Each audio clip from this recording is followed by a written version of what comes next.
خير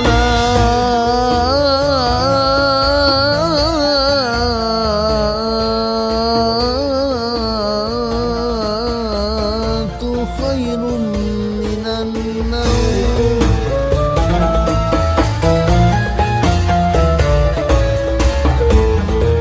Assalamualaikum warahmatullahi wabarakatuh. Kapankah pertama kali tahun Islam itu dimulai? Apakah dari sejak tahun kelahiran Nabi? Apakah dari tahun Isra dan Mi'rajnya Nabi? Ataukah dari tahun wafatnya Nabi? Ataukah dari tahun di mana Nabi hijrah? Akhirnya didapatkanlah satu kesimpulan bahwa dimulainya tahun Hijriyah itu adalah bersamaan dengan tahun hijrahnya Nabi Sallallahu Alaihi Wasallam. Apabila disebutkan tahun ke-10 Hijriyah, itu artinya tahun yang ke-10 setelah hijrahnya Nabi Sallallahu Alaihi Wasallam. Itu artinya ketika terjadinya peristiwa hijrah itu, umur Nabi kita Muhammad adalah sekitar 53 tahun. Karena selama 10 tahun kemudian Nabi berdakwah di kota Madinah. Ada satu konsep, ada satu hal yang Nabi sampaikan. Nabi bersabda, la hijrata ba'dal fath. Tidak ada hijrah setelah Fathu Mekah.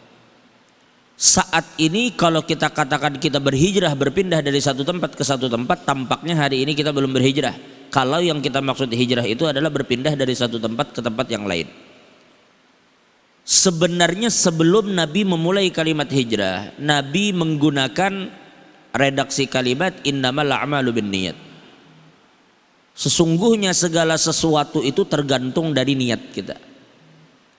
Ketika Bapak tidur, Bapak tidak berpahala dan Bapak tidak berdosa. Karena tidur itu perkara mubah. Ketika Bapak makan, Bapak pun tidak berpahala dan Bapak tidak berdosa. Makan itu bukan wajib, bukan haram. Bukan sunnah, bukan makruh. Mubah. Sama seperti kita tidur tadi malam, tidak wajib, tidak haram, tidak sunnah, tidak makruh. Tapi manakala Bapak tidur di malam hari dan Bapak berniat, aku tidur di malam ini, mudah-mudahan ini akan membantuku sehingga aku fit besok hari untuk beribadah kepada Allah. Maka sholat itu adalah tujuan yang baik. Tidur ini menjadi jembatannya. Manakala tidur itu Bapak jadikan jembatan untuk sesuatu yang baik, maka tidur itu pun berubah menjadi sesuatu yang baik. Artinya ulama menegaskan karena sholat itu mendapatkan pahala, maka tidur di saat itu pun mendapatkan pahala. Begitu juga Bapak makan. Bapak makan itu tidak mengundang pahala dan tidak mengundang dosa. Tetapi manakala Bapak makan dan Bapak niatkan untuk membantu Bapak beribadah, membantu Bapak mencari nafkah yang halal, supaya tubuh kita kuat di dalam berbuat taat, maka makan kita ketika itu akan diberikan pahala oleh Allah Subhanahu wa taala. Nah, inilah maksud perkataan Nabi innamal a'malu binniyat. Banyak orang ke Banjar itu niatnya apa? Sekolah, menuntut ilmu. Akhirnya apa yang terjadi? Ilmunya dapat karena memang mencari. Selain ilmunya belajar pulang adab, akhlak. Ada dulu orang pernah belajar dengan Imam Malik, gurunya Imam Syafi'i, selama 10 tahun. Dia berkata, aku belajar dengan Imam Malik 8 tahun itu memperhatikan adab, 2 tahun belajar ilmu. 8 tahun memperhatikan gerak-gerik Imam Malik, 2 tahun belajar ilmu. Begitu meninggal Imam Malik, lalu lelaki itu menangis menyesal. Alangkah untungnya, jadinya seandainya dulu 10 tahun aku memperhatikan adab Imam Malik aja. Kenapa? Kalau ilmu ujar sidin aku bisa dapatkan di orang lain. Tapi adab Imam Malik dasar luar biasa. Imam Malik gurunya Imam Syafi'i itu, beliau itu tidak pernah selama hidupnya menggunakan sandal di kota Madinah. Beliau Imam Madinah. Beliau ini adalah ulama besar Madinah. Tidak pernah menggunakan sandal selama berada di Madinah. Dengan alasan beliau takut kalau sandal beliau itu menginjak tanah di Madinah yang tanah itu diinjak oleh kaki Nabi Muhammad SAW. Dan seumur hidup Imam Malik itu tidak pernah buang air di dalam kota Madinah. Apabila Imam Malik itu sakit perut ataupun ingin kencing, maka beliau akan mengambil kendaraannya lalu membawa kendaraan itu keluar dan kemudian mencari tempat di luar kota Madinah. Dan kendaraan itu pun tidak pernah ditunggang oleh Imam Malik ketika beliau berada dalam Madinah. Itu ditulis, itu jadi kita nama Imam Malik itu harum dengan cerita itu. Di semua, hampir di semua manaqib dan cerita Imam Malik itu cerita pasti diceritakan. Kenapa Imam Malik tidak berani berkendaraan di dalam Madinah? Karena beliau merasa kecil untuk naik kendaraan di tempat yang di situ Nabi berjalan. Karena beliau merasa kecil untuk buang hajat di tempat yang Nabi berada di situ. Itu Imam Malik. Sebenarnya bolehlah andai kata buang hajat di Madinah, kada apa-apa. Tapi sekali lagi yang kita bicarakan ini orang yang dirinya memang dipenuhi dengan adab. Nah inilah kenapa muridnya berkata, aku menyesal kenapa kada 10 tahun adab Imam Malik aja yang kuperhatikan. Makanya Bapak jangan heran jika di kemudian Imam Malik ini pun melahirkan murid yang luar biasa beradab, yaitu Al-Imam Syafi'i. Al-Imam Syafi'i itu berkata, selama aku belajar di hadapan Imam Malik, aku tidak pernah membuka buku itu gerasak gerusuk. Begamat membuka balikan kertas dengan niat jangan sampai suara kertasku ini merusak konsentrasi Imam Malik dalam menyampaikan ilmu. Coba lihat, kita mana terpikir balikan buku tuh asal balik kayak Imam Malik begamat andai kata sesuatu itu ada lembaran-lembaran, beliau membalik itu perlahan sekali karena takut apa yang beliau lakukan itu merusak konsentrasi guru di dalam mengajar. Imam Syafi'i. Jadi tidak heran dari guru yang memiliki adab terlahir murid yang beradab. Ulun banyak bahari diisi kakawalan di Banjar, sekolah memang mencari ilmu dan adab. Akhirnya memang tumbuh menjadi orang alim yang beradab.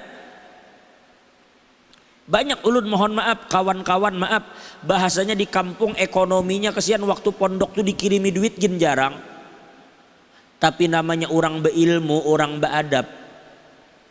Banyak di antara mereka tuh kalau bahasa Banjar tuh diraih orang di Banjar. Tahu diraih lah Pak Muslim? Artinya orang suka, orang senang dengan anak ini, ahlaknya baik, ilmunya bagus, sopan luar biasa lawan orang lain, menghargai lawan yang anum, menghormati dengan yang tua. Namanya orang senang, akhirnya dikawinakan sidin, anak sidin, orangnya ini sugih. Orang sugih pun kada asal mencari menantu.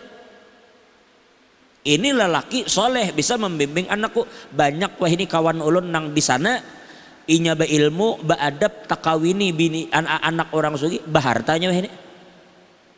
Tujuannya sekolah ke Banjar kada mencari hartanya. Tetapi itu menunjukkan dunia itu adalah anak akhirat. Apabila akhirat Bapak kejar, maka dunia itu akan mengikuti. Kalimat mengikuti itu kada harus mewah lah. Bukan mewah, tetapi Allah akan mencukupi kehidupannya. Karena kalau yang kita kejar sekedar mewah aja, sampai mana batasnya?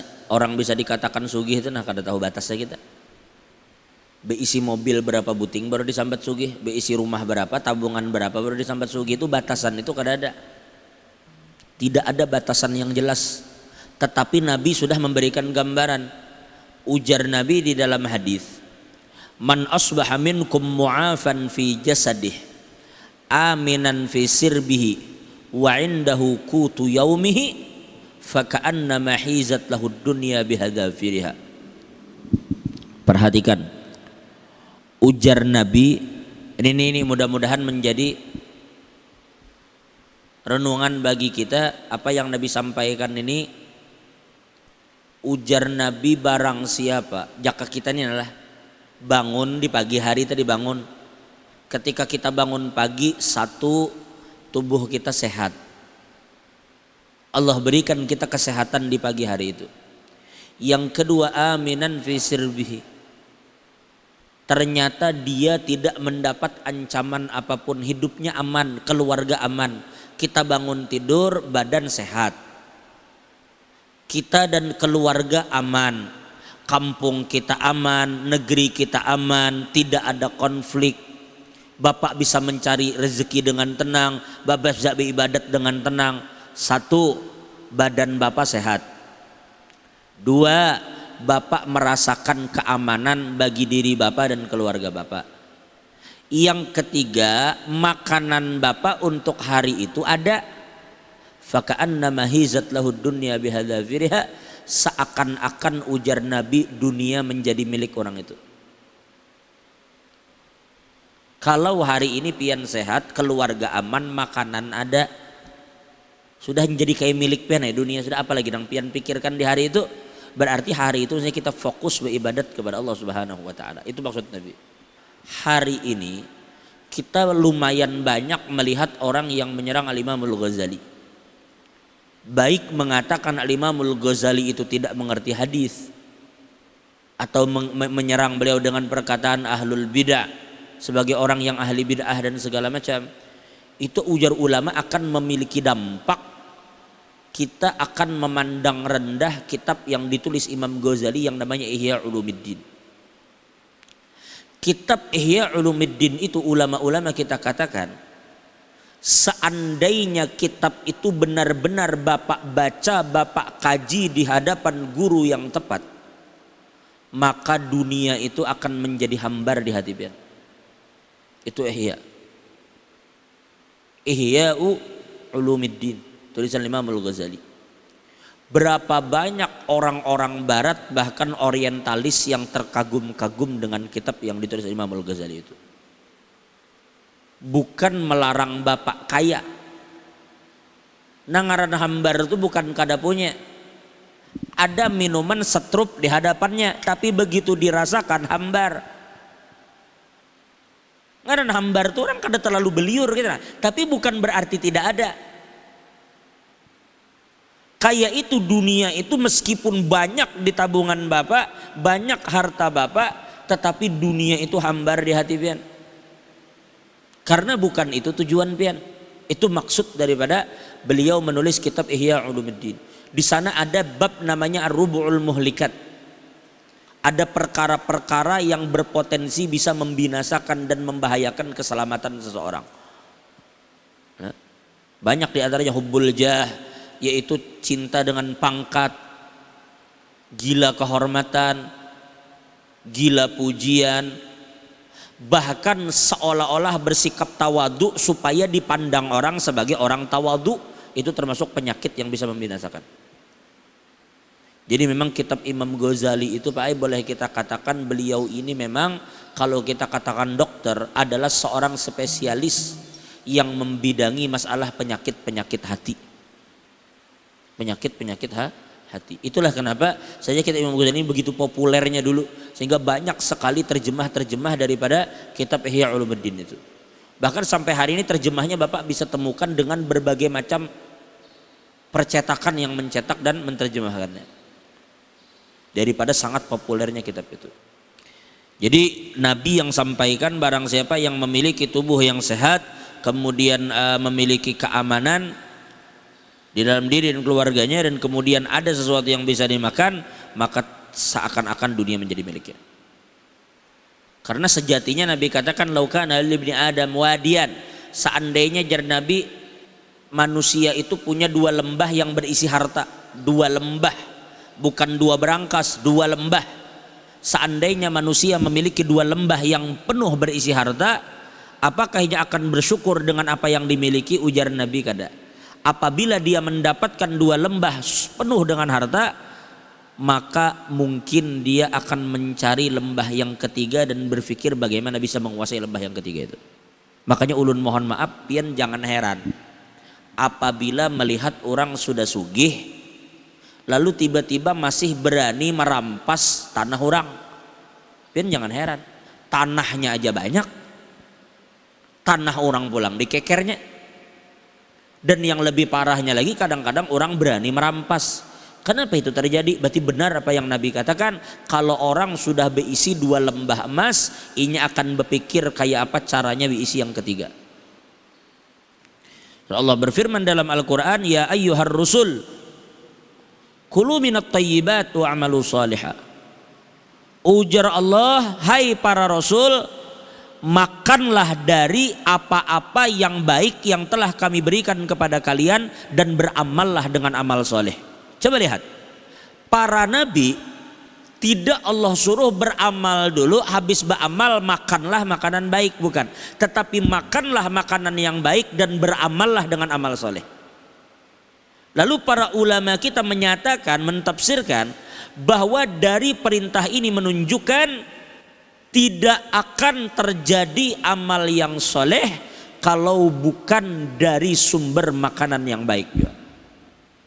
Karena makanan yang baik, sumber harta yang baik itulah yang akan menumbuhkan ibadah yang baik.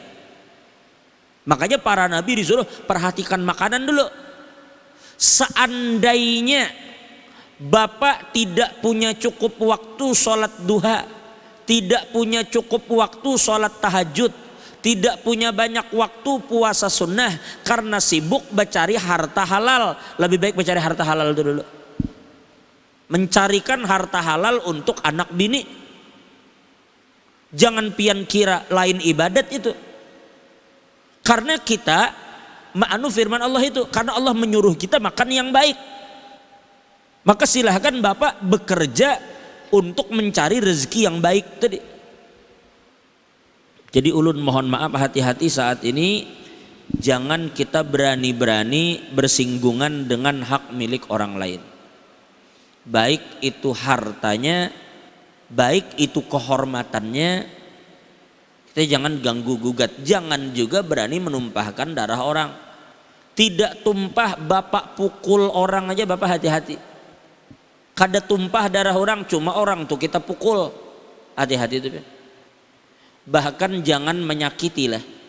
Niat membaiki aja lamun salah. Jar Imam Syafi'i, ujar Imam Syafi'i, kalau misalnya pak muslim bapandir salah, lalu ulun hendak menyampaikan pak muslim ini keliru, jangan menagur pak muslim di hadapan orang banyak. Niat kita ini membaiki pak muslim. Karena ujar Imam Syafi'i, hati-hati jar Imam Syafi'i dengan dorongan nafsumu. Karena ketika kamu memperingatkan dia di hadapan orang banyak, kamu tidak sedang memperbaikinya, tetapi kamu mempermalukannya di hadapan orang lain. Tetapi datanglah kepada beliau berduaan. Dan pian kada perlu takut kalau memang pian menyampaikan sesuatu itu karena Allah. Kalau pian pak muslim sarik selajam. Nah sekarang pian pak muslim dengan cara yang baik. Apa kabar pak muslim? Sehatkah? Sebenarnya banyak siasat yang bapak bisa lakukan. Misal pak muslim salah sambat, ujar pak muslim, misalnya nih lah, ada kabar hari gubernur Banjar tuh Sahril Darham, ada namanya lah, ya kah? Sahril Darham kah? Gubernur Banjar lah. Jadi rupanya pak muslim ini salah sambat, rupanya jar pak muslim jar tak di gubernur Kalteng bahari jar pas Sahril Darham. Salah kalau tuh. Sahril Darham tuh gubernur Kalsel mungkin ibaratnya. Ada kalau ada Kalsel. Jadi itu gubernur Kalteng jar ujar pak muslim misalnya kayak itu. Misalnya ada gubernur Kalsel pas Sahril Darham. Nah, ketika kita bicara dengan pak muslim kayak apa ya caranya pian siasat, tapi kada menegur, tapi hakikatnya menegur. Bisa aja pian pandar kayak ini. Anulah Banjarmasin tuh masya Allah tata banar. Memang mulai bahari Banjar itu mulai zaman pas Sahril Darham sudah dianu itu. Nah ini akhirnya pak muslim, oh ilah pas Sahril Darham ini gubernur Kalsel. Seakan-akan bahasanya kita mengesahi. Tapi di situ pak muslim, oh iya pas Sahril Darham ini bukan gubernur Kalteng, gubernur Kalsel lah. Lalu sadar saya, kalau ternyata itu kada mempan juga, kada anu juga, lalu karena bisa pian cari waktu, takutnya beliau menyampaikan lagi ke hadapan orang dan salah, terutama kalau itu berkaitan dengan hukum agama. Pandiri berduaan, Pak Ulun mohon maaf Pak Muslimai. Dalam masalah ini begini-begini, ulun takut Pak Muslimai karena kalau pian menyampaikan ini, kalau pian di anu orang. Jadi ulun mohon maaf Pak Muslim lah. Nah menurut ulama ternyata masalah itu begini Pak Muslimai. Itu insya Allah Pak Muslim bisa menerima karena pian menyampaikan cuma berdua. Kalau memang Pak Muslim itu hendak mencari kebaikan. apabila, lalu Imam Syafi'i berkata, jadi Imam Syafi'i jangan ditegur di hadapan orang banyak lah, tapi tegurlah ketika kamu berdua. Kalau apa yang aku sampaikan ini, ujar Imam Syafi'i, kalau apa yang aku sampaikan ini tidak kamu dengar, maka jangan kamu salahkan siapa-siapa bila kata-katamu pun tidak didengar, jadi Imam Syafi'i. Kita tagurnya, maka hatinya bisa berubah lawan kita dan pandangan orang banyak itu pun bisa. Maka ujar Imam Syafi'i, bila nasihatku ini tidak kamu dengar, maka kamu jangan salahkan siapa-siapa apabila nasihatmu pun tidak didengar. Nah itu Pak cara menegur orang, memperbaiki orang, ada aturan, jangan di hadapan orang sehingga kita mempermalukan mereka.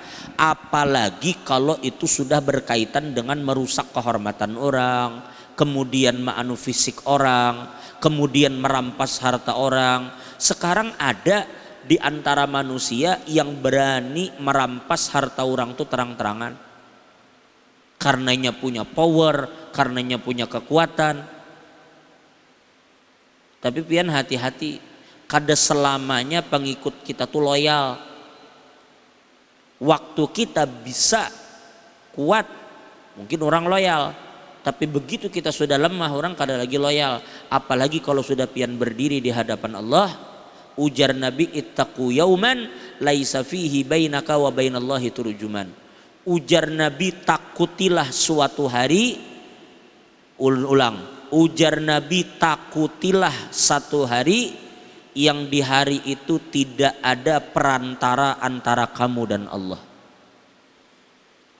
Takutlah kamu dengan datangnya suatu hari yang tidak ada lagi perantara antara kamu dan Allah. Kamulah yang harus menjawab setiap pertanyaan yang diajukan oleh Allah Subhanahu wa ta'ala. Tidak ada pengacara di saat itu dan tidak ada pembela. Mudah-mudahan Allah menyelamatkan kita, Allah menjauhkan mulut kita dari membicarakan keburukan orang lain.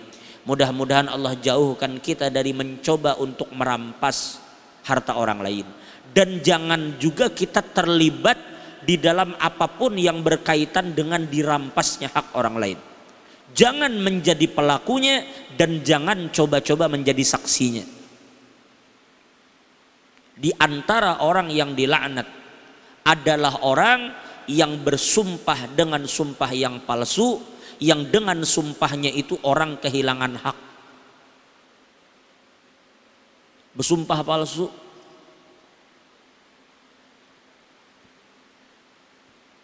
Yang ulun heran itu begini. Kenapa sih kok bisa orang berjual tanah tuh talapis tuh kayak apa kisahnya? Dan ada orang itu Pak. Ada di dunia ini orang wani menjual tanah tuh berlapis-lapis. Jakanya kada tahu tanah ini yang menjual bahari sidin. Nah wah ini jual sidin pulang. Ada nangka itu manusia. Karena jual ke situ. Karena jual pulang ke situ. Karena jual, begitu orang hendak mengolah lalu bermasalah datang yang ampunnya asal. Pertanyaannya kok bisa itulah?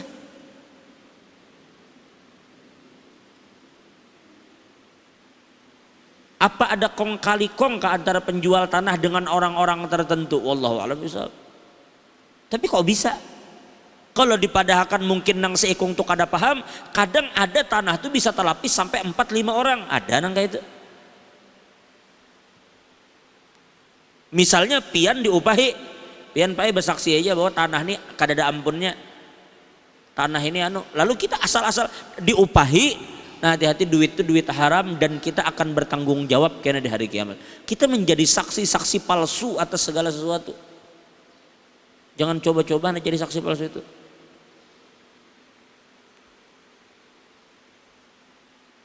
Berbohong merugikan orang lain. Sama wah ini bila ada satu kasus pelakunya A lalu menyuruh B yang mengaku. Ikam mengaku aja. Ku bari duit ikam, misalnya ada nangka itu. Ku bari ikam duit, ku upahi ikam tapi yang maju. Keluarga ikam ku hidupi, ikam ku bari duit, ikam maju. Dipikirnya lepas dari hukuman. Dipikirnya lepasnya dari hukuman. lalu masuk penjara lah orang nang disuruhnya. Belum tuntung hukuman orang ini di penjara, mati nang pelaku utamanya. Lalu ia akan berhadapan dengan pengadilan yang sesungguhnya. Siapa di situ yang bisa menggantikan dia? Seandainya ada yang menggantikan, siapa yang mau menggantikan? Berapa yang nambah upah? Jadi hati-hati kita. Itulah musyahadah, pandangan batin itu perlu. Tapi sekali lagi manakala kita berbicara dalam masalah ini lalu dipadahkan dunia kada mau maju, bukan. Ketika ulama membicarakan urusan akhirat bukan meolah dunia itu kada maju, bukan. Silahkan Bapak tetap bekerja, tetapi ulama mengingatkan jangan sampai dunia itu yang jadi tujuan Bapak. Karena banyak Pak orang yang berusaha mengejar mimpinya, berusaha keras di umur 20 tahun supaya hidup sukses di umur 50, 60, ternyata belum 30 umurnya meninggal seorangnya. Inilah kenapa Nabi mengatakan al-kayyis man dana nafsahu wa amila lima ba'dal maut. Ujar Nabi, orang yang cerdas itu adalah orang yang mampu menundukkan nafsunya, karena nafsu menyuruh kita menggebu-gebu dalam segala hal. Lalu dia bisa kontrol nafsunya, lalu dia memikirkan sesuatu yang akan dia dapatkan setelah dia mati. Itu ujar Nabi orang pintar. Ada sekarang kita melihat anak muda, kita kagum. Bagusnya anak muda ini visi misinya apa? Dia bekerja ulet, sukses, memiliki jaringan hotel di mana-mana, jaringan restoran di mana-mana. Karena dia bercita-cita supaya nanti ketika berumur 50 ke atas dia tinggal santai menikmati kekayaannya. Berapa banyak orang yang memadahkan anak ini pintar, cerdas, hanya karena ia memiliki konsep yang baik di masa yang akan datang. Usaha keras sekarang, menikmati hasil di umur 50. Logikanya benar kalau kadada yang ngarannya mati,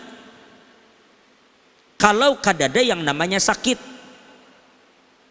Tapi sakit dan mati itu ada, dan itu bila datang Bapak kada bisa tawar. Bapak punya satu proyek, Bapak punya satu kerjaan belum selesai, mati kada menunggu selesai pekerjaan pian. Ada orang bini hamil, mati kada menunggu anak pian lahir. Idza jaa ajaluhum la yastakhiruna sa'atan wa la yastaqdimun. Apabila tiba ajal mereka, ujar Allah, mereka tidak mampu tunda ajal itu dan mereka tidak akan mampu percepat meskipun hanya sedetik saja.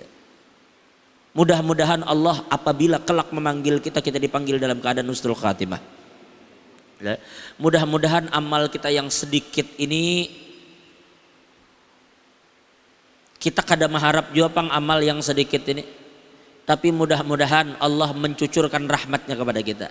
Karena pada akhirnya rahmat Allah itulah yang kita harapkan kelak apabila kita berdiri dan di hari itu kadada anak bini kita, kadada keluarga kita, kadada kawan-kawan kita. Yauma yafirrul mar'u min akhih. Di hari yang setiap orang itu akan berlari dari saudaranya sendiri.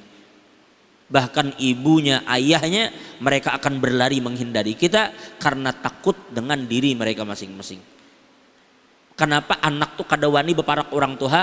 Karena anak tuh takut dituntut kalau pina inya kada benar mengurusi orang tuanya di dunia.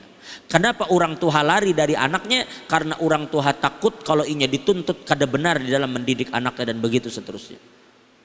Makanya Allah katakan dalam Al-Quran, hari yang di hari itu seseorang akan berlari dari saudaranya yang lain. Maka tidak ada yang kita harapkan di saat itu terkecuali rahmat Allah Subhanahu wa ta'ala. Mudah-mudahan yang sedikit ini Allah berkenan menurunkan rahmatnya kepada kita semua. Mudah-mudahan kita dihindarkan dari segala macam perkara yang bisa mendatangkan kemurkaan Allah. Dan seandainya pun kita berbuat salah, mudahan Allah pandang kesalahan kita ini sebagai kesalahan orang yang dicintai Allah Subhanahu wa ta'ala. Karena kita pun apabila ada orang yang kita cintai berbuat salah, maka besar potensi kesalahannya itu tertutup dengan cinta kita kepada mereka. Mudah-mudahan kita menjadi orang-orang yang dicintai oleh Allah Subhanahu wa ta'ala. Allah berikan kita taufik, hidayah dan inayah sehingga kita bisa berjalan di jalan Nabi dan mengikuti Nabi SAW. Mudah-mudahan kita semua yang hadir, Allah berikan kesempatan suatu saat insya Allah bisa berhaji dengan haji yang mabrur, berumrah dengan umrah makbulah. Mudah-mudahan dikabulkan segala hajat dunia dan akhirat. Ala hadhihi niyyah wa ala kulli ma nawa bihi salafus salih wa ila hadratin Nabi al-Fatihah.